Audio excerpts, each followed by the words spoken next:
It was kind of cool being back in a classroom. The teacher, Dr. Leo, made the classes enjoyable for everyone and realized that most of the students had jobs or families or both, so he kept the homework to a minimum. The objective of the class? Write a short story. Well, my social life gave me a plethora of ideas and storylines.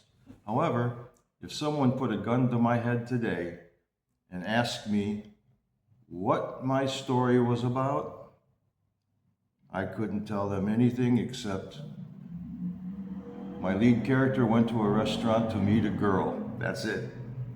And this book would be over right now. Oh boy.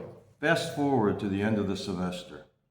We turned in our stories and Dr. Leo gave me some feedback. Well, he gave everybody some feedback, but mine had a note on it to see him after class.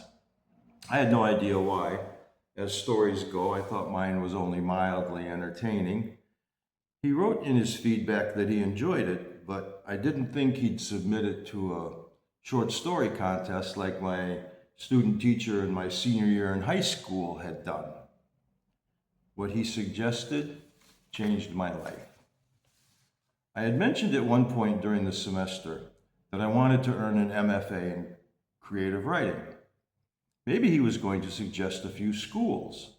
Nope. He said there was one constant in my story that jumped out at him.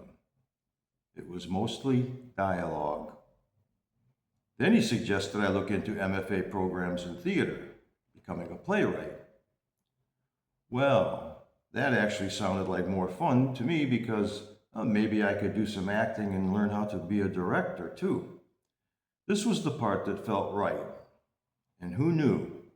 It might also lead me to New York City. I mean, come on, theater, New York City.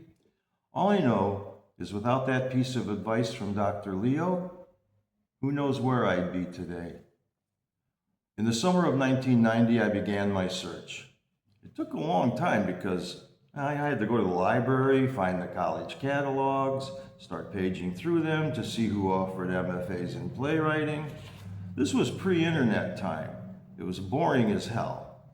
Naturally, I slid back into my previous behaviors, which delayed the process. It's a little hard to read the catalogs when the text is blurry.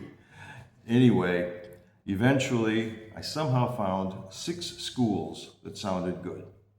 Sounded good meant a tuition waiver and a monthly stipend for working in the theater department because I had no money. Then I had to write and submit a one-act play, something else I had no idea how to do because I'd never done it before. Naturally, I called Dr. Leo.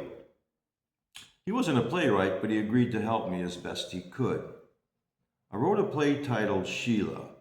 Even though I misspelled Sheila, it got me accepted to 5 of the 6 programs.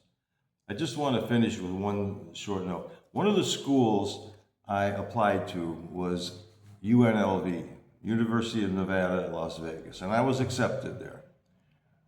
I'm so glad I didn't go because knowing me back then, I'd still be in graduate school maybe,